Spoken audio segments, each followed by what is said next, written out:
বিশ্বাস করি না সে খাঁটি মুসলমান।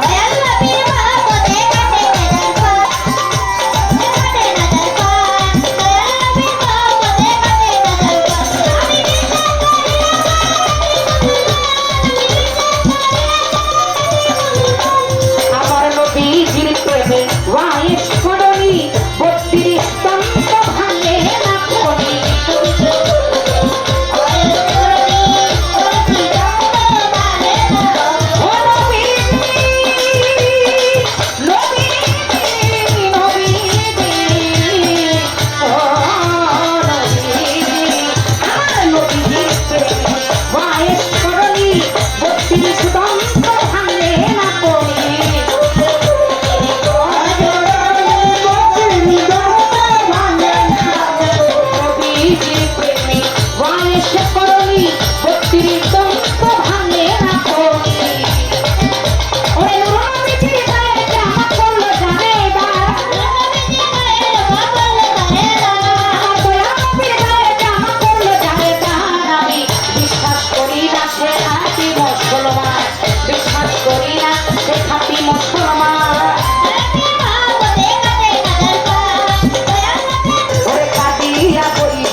এই জুনায়েদ বাগদাদি ছিলেন এতটা শক্তিশালী একজন মানুষ। ওই সময়ের জন্য রাজা বাদশারা কুস্তি খেলা দেখতো না, তিনি কুস্তি জগতের একজন সেরা একটা মানুষ ছিল, শক্তিশালী ছিল। বাদশা যখন কুস্তি খেলার আদেশ দেয় সে কুস্তি খেলে সবাইকে পরাজিত করে। একদিন রাজা বলে আমি আজকে তো কুস্তি খেলা দেখবো, কিন্তু শক্তিশালী লোকে শক্তিশালী দিলে তো ওই কি জানি বলে সামনাসামনি আকাশ থেকে মনে হয় সংঘর্ষ হয়ে যায়, বা এমন হয় প্রত্যেকবার মজা পাই না একই রকম খেলাই দেখি। আজকে তো খেলাটা আলাদা ভাবে দেখি। সেটা কি, তুমি গ্রামে গিয়ে ভেড়া ফিটাই দাও যে যেই গ্রামের মানুষ এই জুনায়েদ বাগদাদির সাথে মানে পালোয়ান জুনায়েদের সাথে যে কুস্তি লড়ে জিততে পারবে তাকে আমি 100 স্বর্ণ মুদ্রা পুরস্কার করবো। এই কথা শুনলে কি হয়েছে, সবার মনে একটা আশা থাকে, কিন্তু ওই যে জুনায়েদ বাগদাদি একজন শক্তিশালী মানুষ, তার সঙ্গে আপনি আমি তো কিছুই না। কি বাবা, এই কথা যখন মানুষ ভাবে তখন মনে করে আমি যদি একবার যাই আমার প্রাণের ছেড়ে তো টাকা বেশি না, টাকা তো দিবে কিন্তু আমি মরে গেলে আমার পরিবারকে দেখবে, এই আশায় আর কেউ যায় না। হঠাৎ করে একটা গরিব মানুষ, তার শরীরে কোনো শক্তি নাই, বল নাই, দেখলেই বোঝা যায় যে তারা ধাক্কা দিলেই পড়ে যাবে, এমন একটা মানুষ। তুমি বাচ্চারে কি বলো যে আমি পালোয়ান জুনায়েদের সাথে কুস্তিটা লড়তে চাই। এই কথাটা যখন শুনে বাদশার কাছে গিয়ে সেই লোক বলে, ওই লোকটাকে যখন নিয়ে যায় দেখে তো বাতাসের আগে পড়ে যাবে, শক্তি নাই ভিতরে, তাহলে এই জুনায়েদের সাথে কিভাবে সে লড়বে? তখন হাতে পায়ে ধরে বলে আমি জুনায়েদের সাথে লড়তে পারবো।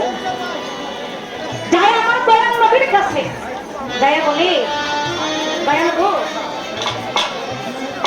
দয়াল নবীর কাছে প্রার্থনা করে মনে মনে যে দয়াল নবী আমার ঘরে পরিবার বর্গ যারা আছে, সন্তান স্ত্রী সবাই না খেয়ে আছে, অনেক দিন যাব, চুলার মধ্যে আগুন জ্বলে না। আজকে যদি আমি কোনোভাবে জিততে পারি তাহলে আমার পরিবার বর্গকে নিয়ে আমি 2 মুঠো ভাত খাইতে পারবো। এই আশা করে যখন যায় খেলার প্রস্তুতি মাঠে যায় দেখে পালোয়ান জুনায়েদ আসছে।